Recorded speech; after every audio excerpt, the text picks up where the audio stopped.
통장의 첫 장에는 선명한 이름이 적혀 있었습니다. 박세은. 뭐야, 이게 왜 내 이름이? 세은의 손이 떨렸습니다.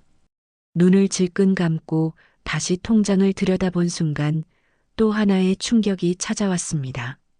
수십 년에 걸쳐 쌓아온 거액. 세은의 머릿속은 하얘졌습니다. 누가 왜 내 이름으로 은행 계좌를? 안녕하세요.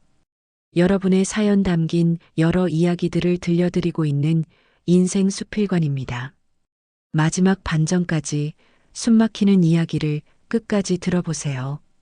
구독과 좋아요, 알림 설정은 영상 제작에 큰 힘이 됩니다. 자, 그럼 오늘의 사연 함께 들어보시죠. 아침 햇살이 아파트 단지 끝자락을 간신히 비추기 전 하늘은 아직 푸르스름한 잿빛을 머금고 있었습니다. 오래된 주공 아파트 3동 앞에는 이른 새벽 특유의 정막이 감돌았고 그 속에서 작은 그림자가 천천히 움직이고 있었습니다. 72세의 가정부 김말수는 허리 한쪽을 짚으며 계단을 내려오고 있었어요. 무릎은 오래전부터 시큰거렸고 허리뼈는 매일 아침마다 굳은 듯 펼쳐지지 않았지만 그녀는 여전히 새벽마다 일을 나서야 했습니다. 서울의 공기는 겨울이 가까워질수록 더 차가워지고 있었고 말수는 낡은 외투깃을 한 번 더 여몄습니다. 말수는 오래전부터 혼자 살았습니다. 남편은 공사장에서 사고로 먼저 떠났고 딸 하나는 철없는 남자를 만나 결혼 후 소식이 끊겼습니다. 딸이 남긴 상처는 아직도 마음속 어딘가에서 아물지 않은 채 남아 있었어요. 말수는 그 상처를 품고 조용히 살아가는 법을 배워야 했습니다. 일용직 가정부가 되어 강남, 목동, 용산 등 여러 집을 전전하며 생계를 꾸렸습니다. 그녀의 하루는 절약과 노동으로 가득했고 그런 삶은 어느새 습관처럼 굳어버렸습니다. 반대편에서 또 하나의 작은 그림자가 나타났습니다. 편의점 유니폼을 입은 채 피곤한 얼굴로 걸어오는 21세 대학생 박세은이었습니다. 세은은 편의점 야간 알바를 마치고 돌아오는 길이었어요. 그녀의 눈 밑에는 피로가 깊게 내려앉아 있었고 든든한 한 끼 대신 라면 한 봉지로 버틴 흔적이 묻어 있었습니다. 등록금과 생활비를 모두 혼자 해결해야 했기 때문에 세은에게 휴식은 사치였습니다. 그래도 웃음을 잃지 않고 성실하게 살아가는 아이였습니다. 두 사람은 같은 아파트 주민이었고 몇 번 마주치다 보니 자연스레 인사를 나누는 사이가 되었습니다. 세은은 아침마다 출근하는 말순에게 밝은 목소리로 인사를 건넸고 말순은 그런 세은을 볼 때마다 이상하게 마음이 따뜻해지는 느낌을 받았어요. 피부치는 아니지만 세은을 보면 딸의 젊은 시절 모습이 겹쳐 보일 때가 있었습니다. 물론 그녀는 그 감정을 마음속 깊이 숨겼습니다. 또 일찍 나가시네요, 할머니. 세은이 피곤함을 숨기며 인사를 건넸습니다. 응, 뭐 늙은이가 부지런해야 먹고 살지. 말수는 씁쓸하게 웃으며 대답했어요. 두 사람은 잠시 함께 걸었습니다. 겨울 냄새가 묻은 새벽 공기는 매섭고 차가웠지만 둘 사이에는 왠지 모르게 포근함이 감돌았습니다. 말수는 세은과 대화를 나눌 때마다 자신도 모르게 마음이 풀어졌습니다. 세은 역시 말순을 보면 친할머니를 떠올렸고 오래전 잃어버린 가족의 빈자리를 조금이나마 채우는 기분이 들었습니다. 아파트 단지 끝에 다다랐을 때 말순은 계단을 내려가기 전 잠시 숨을 골랐습니다. 요즘은 계단이 더 버겁고 숨이 차오르는 속도가 빨라졌습니다. 세은은 그런 모습을 눈치채고 걱정스러운 눈빛을 보냈어요. 허리 또 아프세요? 잠깐 쉬었다 가세요. 에이, 괜찮아. 늙으면 다 그래. 넌 얼른 들어가서 자라. 밤새 일했잖아. 말수는 애써 태어난 척했지만 얼굴에는 피곤함이 깊게 내려앉아 있었습니다. 세은은 집으로 들어가기 전에 한 번 더 뒤돌아봤습니다. 어둠 속에서 작게 흔들리는 말순의 실루엣은 생각보다 더 외로워 보였어요. 그녀는 괜스레 마음이 불편해졌습니다. 하지만 어떻게 도울 수 있을지 알 수 없어 조용히 현관문을 열고 들어갔습니다. 세은이 보이지 않게 되자 말순은 손에 들고 있던 해진 가방을 꼭 쥐었습니다. 그 안에는 낡은 통장과 오래된 서류 몇 장, 그리고 30년도 넘은 사진 한 장이 들어 있었습니다. 그녀는 매일같이 그 가방을 들고 다녔습니다. 마치 그 안에 있는 무언가가 자신의 삶을 증명하는 마지막 흔적인 듯 소중히 다뤘습니다. 하지만 동시에 그 가방은 그녀에게 무거운 짐이기도 했습니다. 과거에서 벗어나지 못하게 하는 족쇄 같았습니다. 버스 정류장에 도착한 말순은 벤치에 앉아 조용히 숨을 골랐습니다. 그 순간 허리와 다리에서 날카로운 통증이 밀려왔고 그녀는 이를 악물며 몸을 일으켰습니다. 오래전부터 계속되던 통증이었지만 그날따라 더 심했습니다. 하지만 말순은 병원에 갈 생각은 하지 않았습니다. 병원비는커녕 이번 달 월세도 간신히 맞춘 상황이었기 때문입니다. 하늘이 조금씩 밝아오는 새벽 말순은 버스에 올라탔습니다. 그녀의 하루는 또다시 묵묵하고 고단하게 시작되고 있었어요. 세은의 하루 역시 마찬가지였습니다. 편의점 냄새가 옅게 밴 옷을 벗고 잠이 들었지만 가슴 한편에는 설명할 수 없는 묘한 느낌이 남아 있었습니다. 할머니 오늘따라 더 힘들어 보이셨다. 아직 아무도 몰랐습니다. 이 평범했던 새벽의 작은 불편함과 스치는 걱정이 곧 두 사람의 인생을 완전히 뒤바꿀 거대한 사건의 시작이 될 줄은. 그들의 삶은 지금 아주 천천히 그러나 분명히 변화의 기로에 다가가고 있었습니다. 병원 복도에는 점심 무렵의 분주한 기운이 가득했습니다. 간호사들의 빠른 걸음, 약 냄새가 섞인 공기, 멀리서 울리는 심전도 소리까지 모든 것이 복잡하게 섞여 돌아가고 있었어요. 말순은 진료를 마치고 병실로 옮겨졌습니다. 허리 통증이 심해져 더는 일을 나갈 수 없다는 의사의 말에 그녀는 입술을 꽉 물었습니다.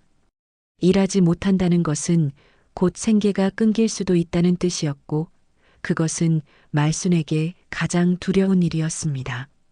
세은은 잠깐 쉬려던 계획을 미루고 다시 병원으로 향했습니다. 아침에 보았던 말순의 상태가 마음에 걸렸기 때문이죠. 병실로 들어서자 말순은 겉으로는 괜찮다며 손을 내저었지만 창백한 표정이 모든 걸 말해주고 있었습니다. 오늘은 좀 나아 보이시네요. 세은이 가볍게 미소를 지었지만 마음속엔 불안이 퍼져 있었어요. 에이, 별것도 아닌 걸로 난리야. 금방 나을 거야.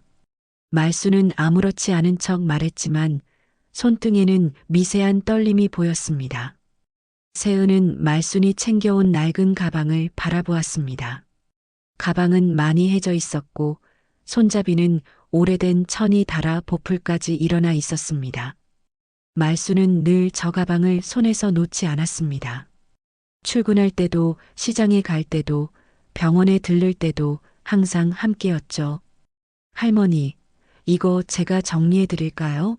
너무 무거워 보이는데요. 세은이 조심스러운 목소리로 묻자 말순은 손을 움켜쥐며 고개를 저었습니다. 아냐, 이건 내가 할게. 내가 만질 것 없어. 딱딱하게 튀어나온 말투에 세은은 조금 놀랐습니다. 평소 온화하던 말순의 태도와 달랐기 때문이죠. 말순이 화장실에 다녀오는 동안 가방에서 종이봉투 하나가 바닥으로 떨어졌습니다. 세은은 반사적으로 그것을 주었고 봉투의 한쪽이 살짝 열려 있었습니다. 안쪽에는 오래된 서류와 사진 한 장, 그리고 사용감이 많이 묻은 작은 통장 하나가 보였습니다. 세은은 망설였습니다. 사적인 물건일지 모른다는 생각이 들어 손을 떼려 했지만 봉투 속 사진이 반쯤 흘러나오며 시선이 자연스레 가쪽으로 향했습니다. 사진의 주인공은 젊은 시절의 말순과 어린 여자아이였습니다. 문제는 그 아이의 얼굴이 세은과 너무나 닮아 있다는 점이었어요. 어린 시절의 세은을 보아온 사람이라면 닮았다 정도가 아니라 마치 똑같다고 할 만큼 비슷한 모습이었습니다. 세은은 사진을 들고 얼어붙은 듯 바라보았습니다. 왜 이런 사진을 말순이 가지고 있는 걸까? 이 아이는 누구일까? 사진 속 말순은 지금과 다른 다정하고 환한 표정을 짓고 있었어요. 그 표정은 딸을 바라보는 이의 눈빛처럼 보였습니다.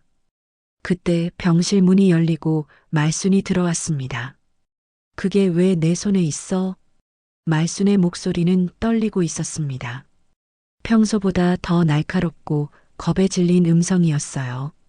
세은은 급히 봉투를 내려놓았습니다. 아, 죄송해요. 떨어져 있어서 혹시 다치실까 해서 주운 거예요. 말순은 봉투를 재빨리 가방 안으로 밀어넣으며 고개를 숙였습니다.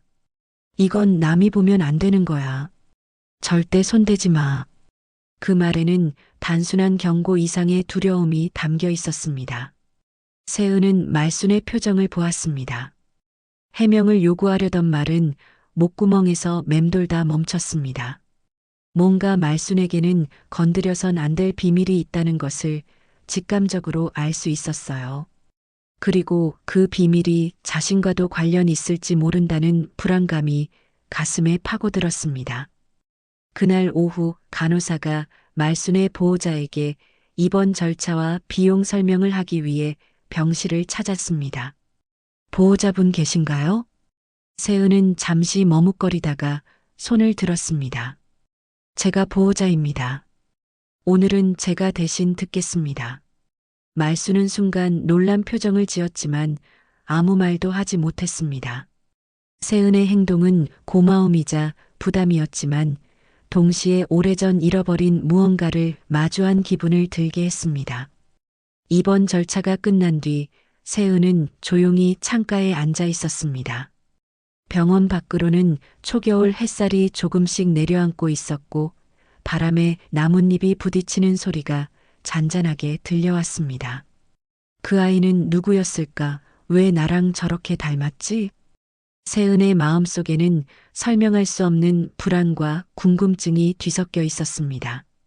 일상에서 벗어나 새로운 세계로 들어가는 문이 열리는 소리가 귓가에서 아른거리는 듯 했어요. 며칠 전까지만 해도 말순은 그저 동네에서 마주치는 친근한 할머니였을 뿐이었습니다. 하지만 지금은 아니었습니다. 사진 한 장, 그리고 낡은 봉투가 그녀의 평온한 삶에 작은 균열을 냈고 그 균열은 점점 깊어지고 있었습니다. 그날 밤 세은은 집으로 돌아와도 잠을 이룰 수 없었습니다. 말순의 눈빛, 손떨림, 그리고 사진 속 낯선 아이. 그 모든 것은 분명 어떤 이야기를 숨기고 있었습니다. 그리고 세은은 아직 알지 못했습니다. 그 이야기가 결국 자신의 이야기가 될 것이라는 사실을. 그녀의 일상은 이미 조용히 무너지고 있었고 이제 다시는 예전으로 돌아갈 수 없게 되어가고 있었습니다.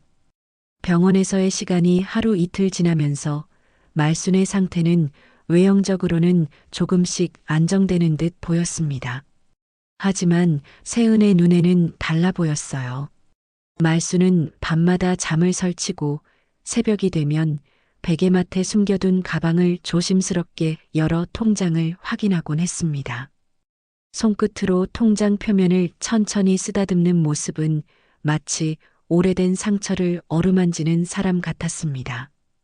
그녀의 표정은 안도와 불안, 그리고 죄책감이 복잡하게 얽힌 모습이었어요. 세은은 그런 모습을 멀리서 바라보며 마음속에 커져가는 의문을 감추기 어려웠습니다. 왜 저 통장을 그렇게 붙들고 계신 걸까? 날이 지날수록 그녀의 호기심은 두려움과 뒤섞여 새로운 감정으로 변하고 있었습니다. 그 감정은 현실을 흔들어 놓을 예고편처럼 느껴졌어요. 오후 회진 시간이 끝나고 잠시 병실에 고요가 찾아왔습니다. 그런데 말순이 갑자기 자리에서 일어나 가방을 움켜쥐었습니다.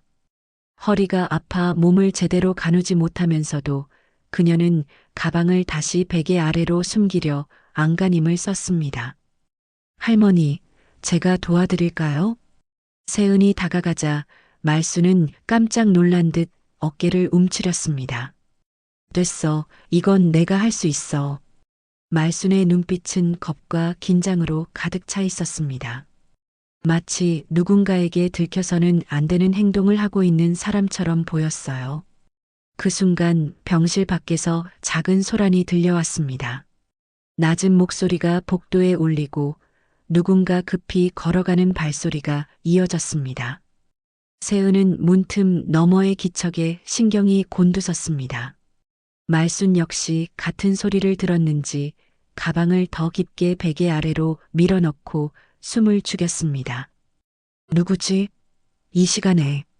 세은은 복도로 나가 살짝 둘러보았습니다. 복도 끝에서 중년 남성 2명이 말다툼을 벌이고 있었고 그들 옆에는 병원 직원이 말리려는 듯 손짓을 하고 있었습니다. 하지만 그들의 말은 명확히 들리지 않아 상황을 판단하기 어려웠습니다. 다만 말순의 반응을 보면 그 소란이 그녀와 무관하지 않은 듯 했습니다. 세은이 병실로 돌아오려던 순간 말순은 갑자기 다급한 목소리로 그녀를 불렀습니다. 세은아, 문 잠궈. 평소와 다른 날카로운 어조였습니다. 왜요? 무슨 일 있으세요? 그냥 잠궈. 부탁이야.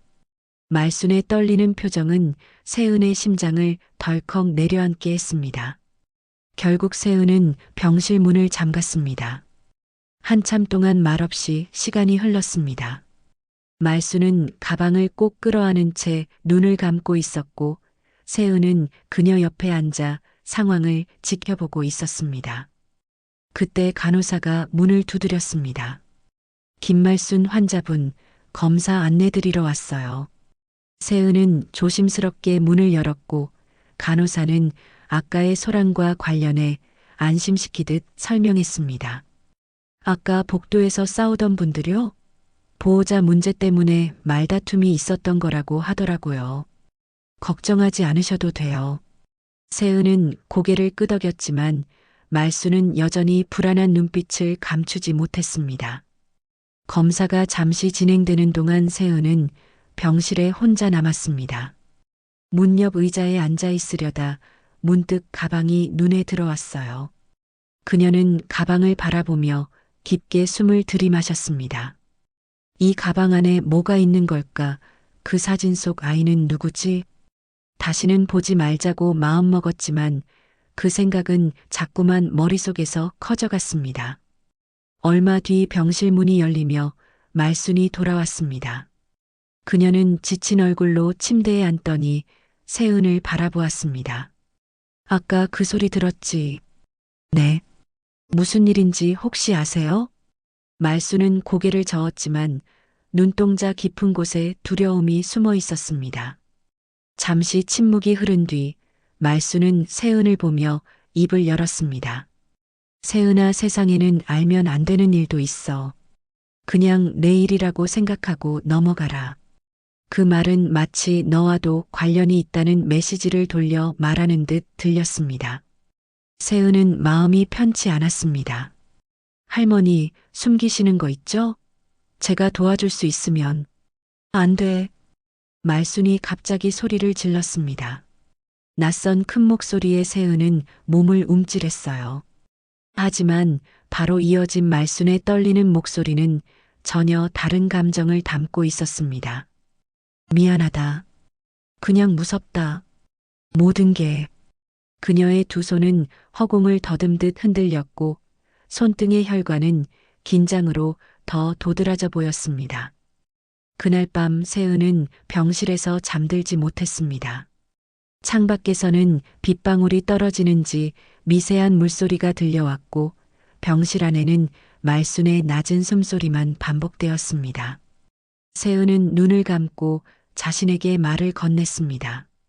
이대로 두면 안 될 것 같아. 무언가 정말 잘못되고 있어.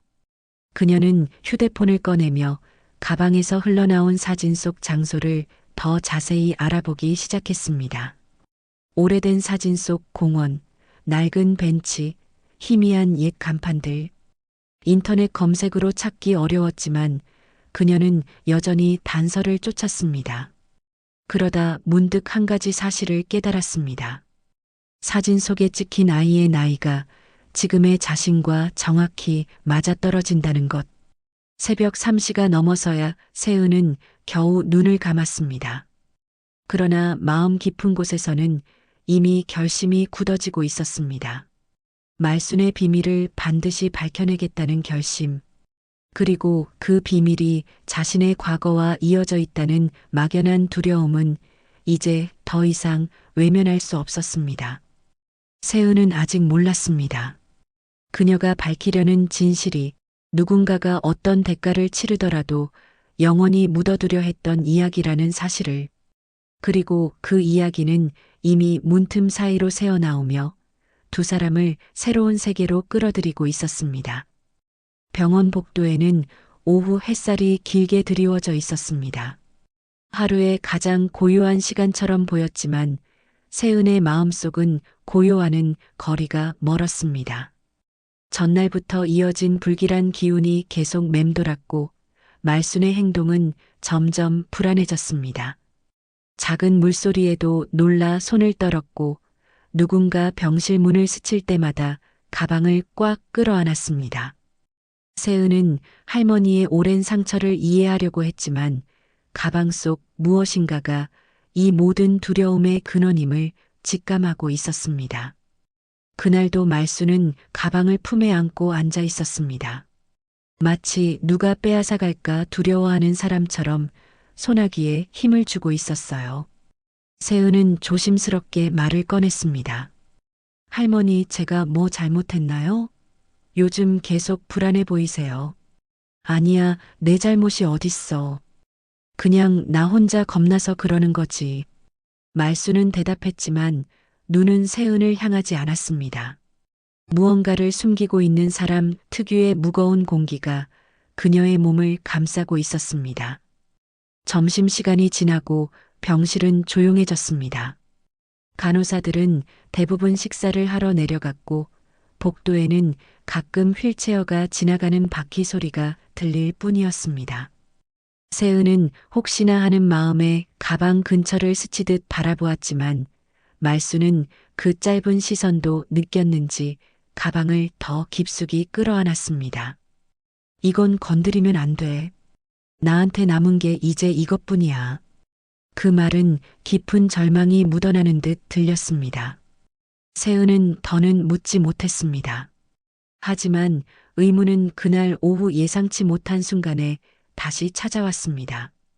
병원 상담 직원이 병실을 찾아왔고 말순의 의료비 관련해서 보호자 확인이 필요하다고 설명했습니다. 가족분께 연락이 필요합니다. 혹시 따님이나 사위분. 말이 끝나기도 전에 말순은 얼굴이 하얗게 질렸습니다. 없어요. 그런 사람들 나한테 없어요. 말순의 격한 반응에 직원은 당황해 서류만 두고 급히 나갔습니다. 세은은 그런 모습을 보며 의심이 더 깊어졌습니다. 정말 가족이 없는 것일까? 아니면 가족을 숨기고 있는 것일까? 말순은 손등을 떨며 이마를 짚었습니다. 할머니, 괜찮으세요? 괜찮아. 그냥 좀 어지러워서 그래. 하지만 세은은 알 수 있었습니다. 그 어지럼증이 단지 신체적 증상 때문만은 아니라는 것을요. 잠시 후 간호사가 추가 검사를 위해 말순을 데리고 나갔습니다. 이번에도 말순은 가방을 꼭 쥐고 다니려 했지만 간호사가 검사실은 가방 가져가면 안 된다고 말하며 맡겼습니다. 그럼 잘 부탁해요. 누가 만지면 안 돼요. 말순은 간호사에게까지 불안한 눈빛을 보냈습니다. 병실에 혼자 남은 세은은 잠깐 숨을 골랐습니다. 방 안은 고요했지만 그녀의 마음은 복잡한 소용돌이 속에 빠져 있었습니다. 사진 속 아이 통장 그리고 할머니의 반응. 이건 단순한 사생활 문제가 아닌 것 같아. 세은은 스스로를 설득하며 가방이 놓인 자리를 바라보았습니다. 하지만 잠시만 보려던 마음은 어느새 몸을 움직이게 했습니다. 세은은 천천히 가방에 다가갔습니다. 깊은 숨을 내쉬고 조심스럽게 가방의 입구를 열었습니다. 구석에서 나온 종이봉투는 오래되어 가장자리가 누렇게 변해 있었습니다. 그녀는 봉투를 펼쳐 통장을 꺼냈습니다. 통장의 첫 장에는 선명한 이름이 적혀 있었습니다. 박세은. 그 순간 병실의 공기마저 얼어붙는 것 같았습니다. 뭐야, 이게 왜 내 이름이? 세은의 손이 떨렸습니다. 분명 자신이 만든 통장도 아니고 부모가 만들어준 적도 없습니다. 누구도 자신 이름으로 이런 계좌를 만든 적이 없습니다. 그런데 이 통장은 이미 30년 전부터 존재하고 있었습니다. 눈을 질끈 감고 다시 통장을 들여다본 순간 또 하나의 충격이 찾아왔습니다. 매달 규칙적으로 입금된 금액들, 수십 년에 걸쳐 쌓아온 거액, 그리고 마지막 몇 달은 누군가가 계좌 해지를 시도하다 거절된 기록까지 남아 있었습니다. 세은의 머릿속은 하얘졌습니다. 누가 왜 나 이름으로 계좌를? 그때였습니다. 문 밖에서 들리는 묵직한 발걸음 소리, 이어지는 낮고 거친 목소리. 여기 김말순 환자 어디 있어? 분명 여기라고 했는데. 병실 문고리가 미세하게 흔들렸습니다. 세은은 본능적으로 가방을 다시 제자리로 두고 몸을 굳혔습니다. 이 목소리는 낯선 동시에 차갑고 위협적이었습니다. 간호사나 의사의 음성과는 전혀 달랐습니다. 다행히도 문은 잠겨 있었고 문고리는 한 번 더 흔들린 뒤 멈췄습니다. 그 남성은 복도 끝에서 간호사와 실랑이를 벌이는 듯한 말소리를 남기고 멀어졌습니다. 세은은 크게 숨을 들이마셨습니다. 그 짧은 순간에도 무언가 심각한 일이 진행되고 있다는 느낌이 온몸을 감싸고 있었습니다. 그리고 확신했습니다. 할머니가 겁내던 사람 바로 저 사람이야. 말순이 돌아왔을 때 세은은 통장을 본 일에 대해 아무 말도 하지 않았습니다. 말순도 세은을 바라보며 아무 말 없이 눈빛을 내렸습니다. 마치 모든 걸 알고 있다는 듯한 눈빛이었지만 동시에 모든 걸 말하지 않겠다는 결심도 담겨 있었습니다. 하지만 이미 벽은 금이 가기 시작했습니다. 세은도 말순도 서로의 진실을 피할 수 없게 되어가고 있었습니다. 그리고 이 금은 결국 두 사람을 진실의 중심으로 끌어당길 수밖에 없는 운명이 되어가고 있었어요. 아무도 그것을 막을 수 없었습니다. 병원 복도 창문 사이로 회색빛 해가 저물기 시작했습니다. 어두워지는 하늘 아래 병실은 더 적막하고 깊은 고요에 잠긴 듯 했습니다. 침대에 앉아있는 말순의 얼굴은 잿빛이 돌았고 그녀의 손은 가방끈을 놓지 못한 채 미세하게 떨리고 있었습니다. 세은은 낮에 겪은 충격을 숨기려 했지만 마음속에는 여전히 그 통장 속 이름과 숫자들이 소용돌이 치고 있었어요. 내 이름으로 된 통장 30년 전부터 도대체 왜? 말순은 세은과 눈을 마주치지 못하고 시선을 아래로 떨어뜨렸습니다. 긴 침묵이 둘 사이에 걸려 있었고 서로 말할 용기를 내지 못한 채 공기만 무겁게 쌓여갔습니다. 그러다 말순이 입술을 달달 떨며 먼저 말을 꺼냈습니다. 오늘 많이 놀랐지?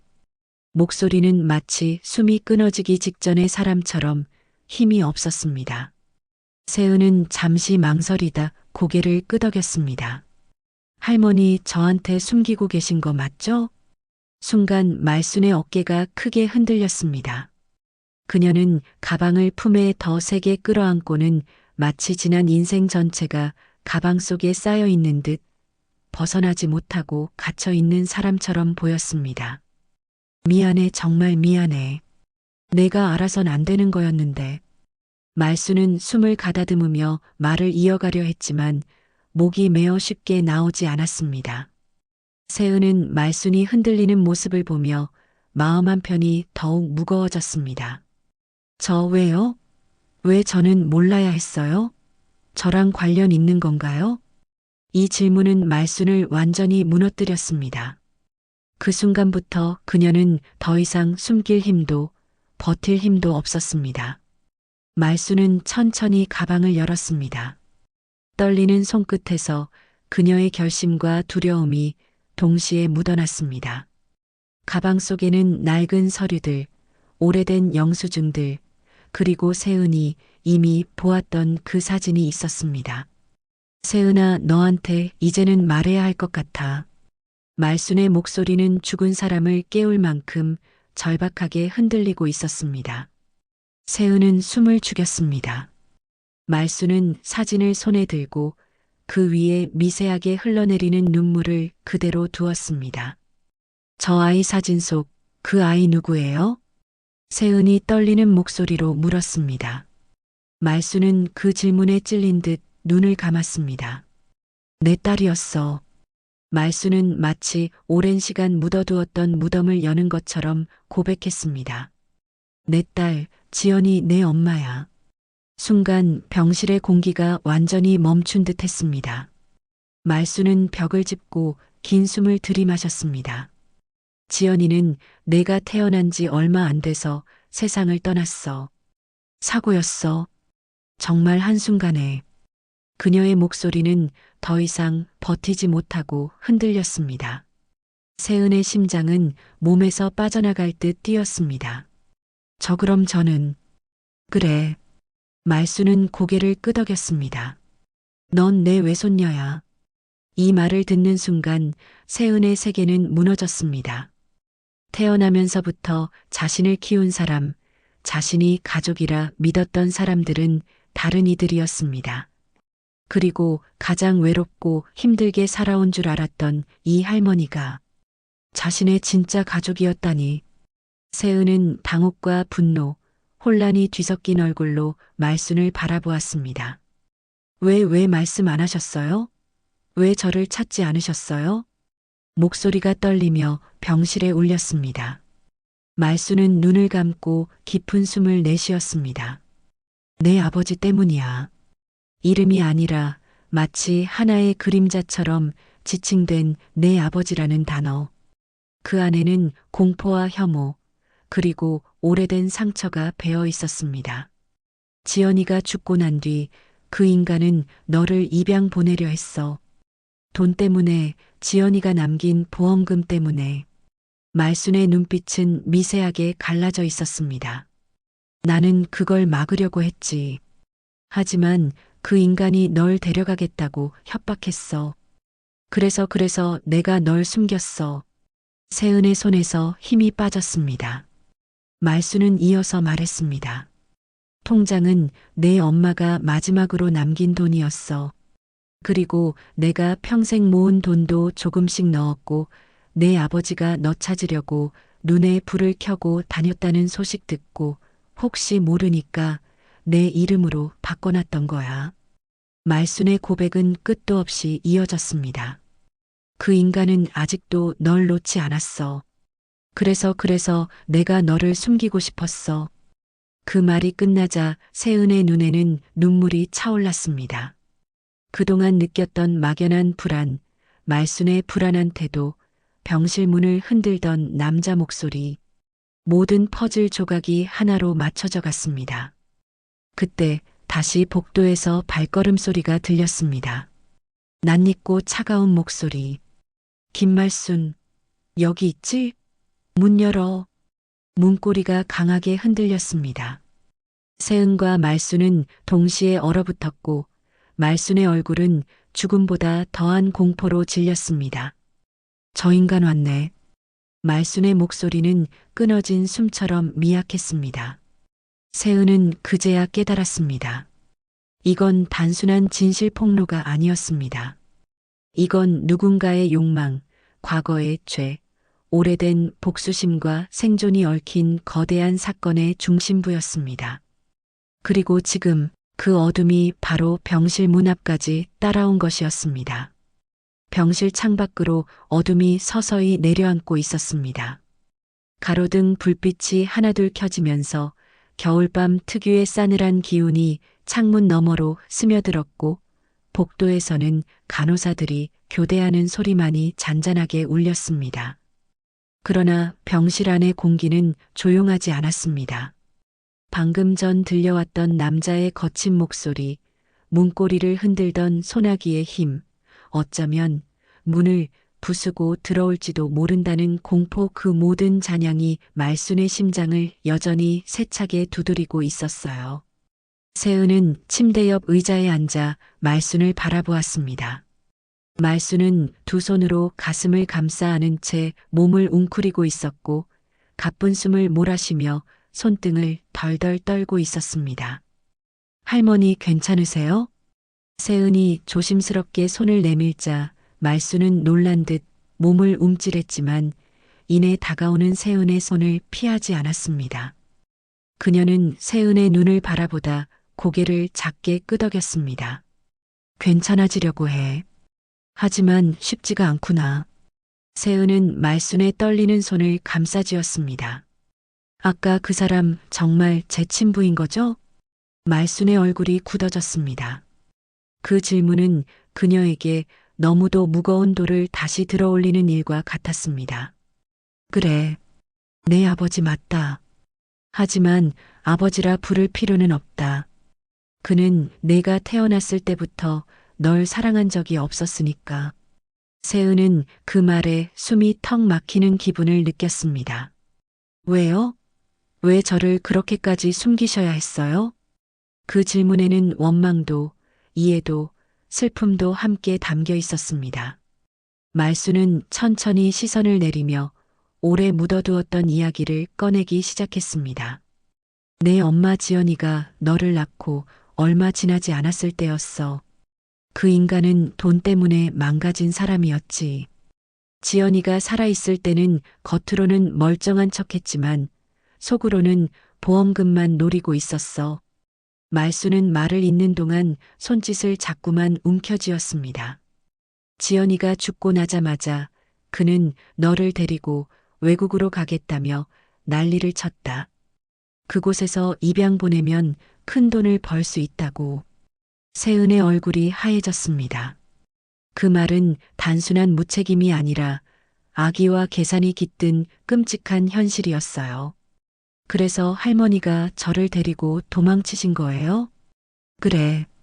내가 팔려가는 꼴, 내가 어떻게 보고만 있었겠니? 말순의 목소리는 점점 흔들렸습니다. 통장도 그래서 만들어둔 거야. 내가 혹시라도 혼자 남게 될까봐. 내 이름으로 바꾼 건 그 인간 손에서 지키려던 마지막 방법이었어.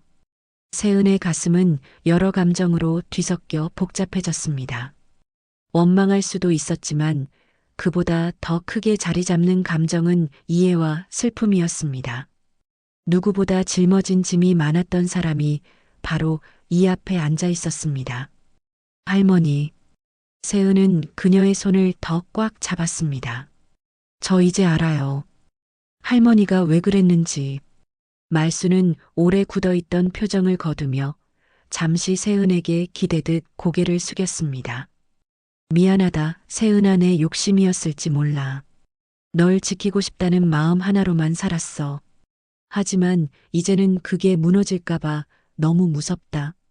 세은은 머리를 저으며 단호히 말했습니다. 아니에요. 할머니가 아니었으면 저는 지금 여기에 없어요. 살아있지도 않았을지 몰라요. 저를 지켜주신 거예요. 그 말은 말순의 가슴 깊은 곳에서 오래 잠들어 있던 죄책감을 조금씩 녹여내기 시작했습니다. 그녀의 눈에서 눈물이 조용히 흘러내렸습니다. 고맙다, 세은아. 내가 이렇게 말해줘서 숨이 놓인다. 잠시 두 사람은 서로의 손을 잡은 채 말없이 시간을 보냈습니다. 밖에서는 복도 청소기 소리가 희미하게 들려왔고 병실 천장의 형광등이 낮게 진동하며 은은한 빛을 흘렸습니다. 그 사소한 일상적 소리조차 지금 이들에게는 평화를 회복시키는 음악처럼 느껴졌습니다.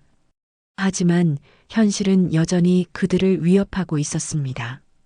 문을 두드렸던 그 남자는 다시 올 것이 분명했고 이 병실조차 안전하지 않다는 사실이 세은의 머릿속에서 계속 맴돌았습니다. 세은은 조용히 입을 열었습니다. 할머니, 이제 우리가 도망칠 이유 없어요. 말수는 놀란 눈으로 세은을 바라보았습니다. 뭐라고? 우리 숨지 말아요. 저 사람 그냥 두면 안 돼요.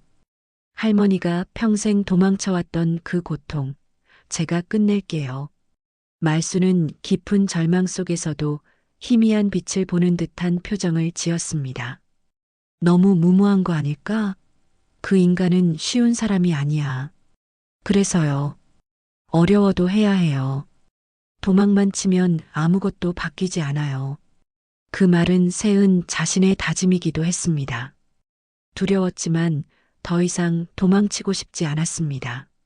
그리고 무엇보다 자신을 위해 평생을 희생한 이 작은 여인을 위해 이제는 자신이 나서야 한다고 느꼈습니다. 말수는 세은을 한참 바라보다 마침내 고개를 끄덕였습니다.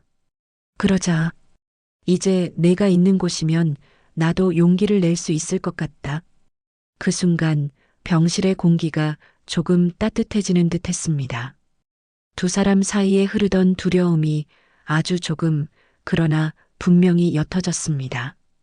그리고 그 따뜻함 속에서 세은은 깨달았습니다.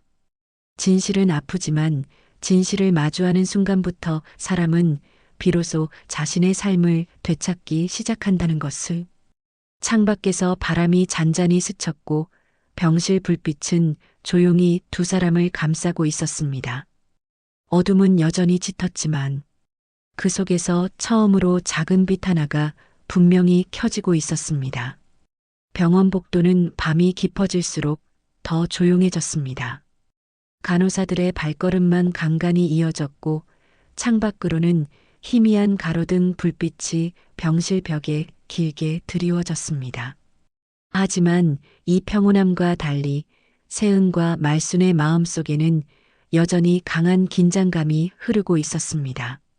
낮에 문을 흔들던 남자 말순이 평생 두려워했던 그 사람은 어디선가 다시 나타날 것만 같았어요. 말순은 침대에 기대 앉아 손가락을 꼭 맞잡고 있었습니다. 손끝은 계속 떨렸지만 그녀의 표정에는 이전과 다른 무언가가 자리 잡아가고 있었습니다. 세은아, 그 인간이 다시 오면 어떡하지? 말순의 목소리는 아직 두려움이 섞여 있었지만 흔들리는 깊이가 달라지고 있었습니다. 세은은 침대 곁에 앉아 말순의 손을 감싸며 말했습니다. 할머니, 이제 도망치지 말기로 했잖아요. 저도 함께 할게요. 혼자 아니에요. 그 말은 말순의 흔들리던 마음에 작은 버팀목처럼 자리 잡았습니다. 잠시 뒤 병원 측의 호출로 세은은 상담실로 향했습니다. 보호자 정보 정리와 낮의 사건 설명을 위한 자리였습니다. 상담실에서는 보안 요원과 직원 2명이 기다리고 있었습니다. 오늘 낮에 남성분 계속 병실 주변을 서성였습니다. 환자분 안전을 위해 경찰 도움을 받는 게 좋겠습니다. 세은은 놀라지 않았습니다. 이미 예상했고 마음도 준비되어 있었습니다. 네. 신고 부탁드릴게요. 저희도 설명할 부분이 있어요. 하지만 상담실을 나서는 순간 복도 끝에서 낯익은 실루엣이 스쳐 지나갔습니다. 서늘한 그림자, 낮에 문고리를 흔들던 바로 그 남자였습니다. 눈이 마주치는 순간 그는 천천히 다가왔습니다. 너 세은이지? 그의 얼굴은 희미한 미소를 띄었지만 그 속에 담긴 욕망과 분노는 숨겨지지 않았습니다. 세은은 뒤로 물러서지 않았습니다. 왜 제 뒤를 쫓으세요? 남자는 비웃듯 고개를 들었습니다. 내 딸을 찾는 게 뭐가 잘못된 거냐? 내 엄마가 남긴 돈, 그건 당연히 내가 가져야지. 그 뻔뻔스러운 말투는 마치 오래전부터 자기 것이라 믿어 의심치 않는 사람의 목소리 같았습니다. 그때 뒤에서 보안 요원이 재빠르게 다가왔습니다. 이곳 출입 금지라고 말씀드렸습니다. 남자는 보안 요원을 밀치듯 말했습니다. 이건 가족 문제야. 끼어들지 마. 하지만 그 순간 세은이 단호하게 말했습니다. 가족? 제게 당신은 가족 아닙니다. 앞으로도 아닐 거예요. 남자의 표정이 순식간에 일그러졌습니다. 뭐라고? 두 사람의 대치가 깊어지려던 순간 경찰이 복도 끝에서 걸어와 상황을 제지했습니다. 남자는 끝까지 고함을 질렀지만 경찰은 차갑게 일렀습니다. 병원 내 위협적 행동과 접근 금지 위반입니다. 동행하시죠. 남자의 발버둥이 복도에서 점점 멀어져 갔고 세은은 그 소리를 들으며 자신의 손이 여전히 떨리고 있다는 걸 깨달았습니다. 하지만 그 떨림은 두려움 때문만이 아니었습니다. 오랜 진실을 마주한 뒤 찾아오는 이상한 해방감이 조금씩 섞여 들어오고 있었어요.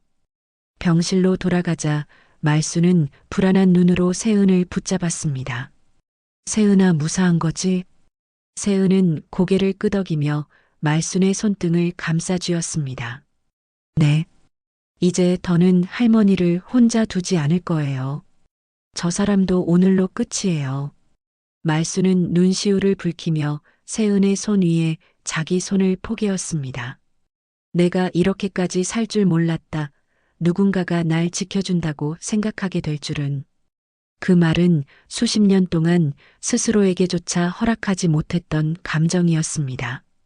그날 밤 병실 벽에 걸린 작은 스탠드 불빛이 두 사람을 함께 비추고 있었습니다. 세은은 창밖의 어둠을 향해 속으로 다짐했습니다. 이제 진짜 마주할 준비가 됐어. 우리 둘 다. 그리고 병실 한쪽 침대에 기대어 앉은 말수는 처음으로 마음 깊은 곳에서 조용한 안도감을 느끼고 있었습니다. 아직 싸움은 끝나지 않았지만 오늘 두 사람이 함께 선 이 순간은 분명 하나의 승리였습니다. 그리고 이는 곧 펼쳐질 마지막 장면을 향한 강한 발걸음이기도 했습니다. 겨울 아침 햇살이 병원 복도 끝에서부터 길게 스며들었습니다. 새벽의 싸늘함이 채 가시지 않은 시간이었지만 이상하게 병실 안에는 그 차가운 공기가 닿지 못하는 듯 했습니다. 밤사이의 소란과 진술, 경찰의 출입이 모두 끝난 뒤 찾아온 고요는 두 사람에게 처음으로 안전이라는 단어를 떠올리게 했습니다. 말수는 침대 머리맡에서 천천히 기지개를 켜듯 몸을 움직였습니다. 아직 허리 통증은 남아 있었지만 그동안 그를 짓누르던 공포가 조금은 멀어진 듯 했습니다. 그녀는 눈을 떠 가장 먼저 병실 창가를 바라봤습니다. 창너머로 부서지는 햇빛은 오랜 세월 피해 다니던 어둠을 몰아내는 것처럼 따스했습니다. 세은은 한쪽 의자에서 담요를 걸친 채 잠들어 있었어요. 밤새 곁을 지킨 흔적이 얼굴에 고스란히 남아 있었습니다. 피곤함이 묻어있는 모습이었지만 잠든 표정은 이상하게도 편안했습니다. 마치 오래 헤매던 길에서 결국 자신이 돌아갈 자리를 찾은 사람처럼 보였습니다. 말수는 세은의 얼굴을 조용히 바라보다가 문득 손을 뻗어 그녀의 머리카락을 쓸어내리고 싶어졌습니다. 하지만 손끝이 닿기 직전 멈추었습니다. 너무 오랜 시간 감히 손댈 수 없었던 소중함이어서 그마저 조심스러웠던 겁니다. 그때 세은이 천천히 눈을 떴습니다. 할머니, 깨셨어요? 피곤함이 섞인 음성이었지만 눈빛은 다정했습니다. 응, 내 덕분에 잘 잤다, 세은아. 말순이 웃음 섞인 목소리로 말하자 세은은 약한 미소를 지었습니다. 밤새 무서우셨죠? 그래도 이제 정말 괜찮아요.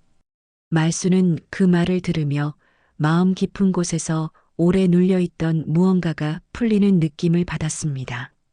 그래, 이제는 겁나지 않네. 내가 옆에 있어서 그런가 보다. 두 사람은 한동안 말없이 서로를 바라봤습니다. 말하지 않아도 알 수 있는 마음이 있었고, 잃어버린 세월이 그 눈빛 사이를 조용히 스쳐 지나갔습니다. 조금 뒤 경찰이 다시 병실을 방문했습니다. 어젯밤 남자는 정식으로 연행되었고 접근 금지 조치도 시작된다는 소식이었습니다. 당분간 병원과 거주지 근처에는 절대 접근하지 못하게 조치할 겁니다. 경찰의 말에 세은은 안도의 숨을 내쉬었고 말순도 떨리던 손을 천천히 내려놓았습니다. 경찰이 돌아간 뒤 병실에는 다시 고요가 찾아왔습니다. 하지만 이번에는 무겁지 않은 고요였습니다.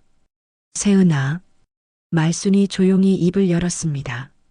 너랑 이제 같이 살 수 있을까? 그 물음은 마치 내 삶을 다시 시작해도 될까? 하고 묻는 것과 같은 떨림이 담겨 있었습니다. 세은은 웃으며 대답했습니다. 저도 그 말 하려고 했어요. 이제 우리 같이 살아요. 말수는 눈가를 훔치며 세은의 손을 꼭 잡았습니다. 정말 괜찮겠니? 나 같은 늙은이를. 할머니가 제 가족이잖아요. 제가 지킬게요. 이제 제가 할머니 지켜드릴 차례예요. 세은의 목소리에는 단단한 결심이 담겨 있었습니다. 그리고 그 결심은 말순의 지친 마음을 따뜻하게 감싸 안았습니다. 조금 뒤 퇴원 수속을 위해 필요한 서류를 작성하는 동안 두 사람은 앞으로의 이야기를 조심스럽게 나누었습니다. 어디에서 살 것인지, 말순의 치료는 어떻게 이어갈 것인지, 생활은 어떻게 꾸려갈 것인지, 그 모든 이야기는 걱정과 두려움 대신 이상한 설렘을 품고 있었습니다. 며칠 후 말수는 세은이 마련한 작은 원룸으로 옮겨왔습니다. 오래된 전등이 희미한 주황빛을 뿜어내는 소박하지만 따뜻한 공간이었습니다. 세은은 새로 산 전기포트를 설치하며 말했습니다. 할머니, 저녁은 제가 해요. 배달시켜 드시면 혈압 오르잖아요. 말수는 웃음을 참지 못하고 고개를 저었습니다. 아이고, 이제 잔소리도 다 듣네. 그래도 싫진 않네. 두 사람은 함께 앉아 따뜻한 국을 먹었고 나누는 대화는 가벼웠지만 그 속에는 서로를 향한 신뢰와 애정이 차곡차곡 쌓여갔습니다. 그날 밤 말수는 잠들기 전에 조용히 생각했습니다. 이렇게까지 따뜻한 밤이 있었던가. 창문 바깥에는 눈발이 조금씩 흩날리고 있었고 원룸 안에는 작은 스탠드가 두 사람을 부드럽게 비추고 있었습니다.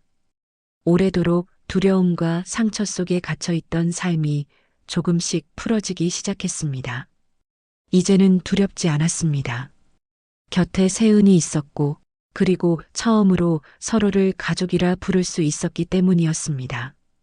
그 밤 말수는 오랜 세월 처음으로 편안하게 숨을 고르며 조용히 잠에 들었습니다.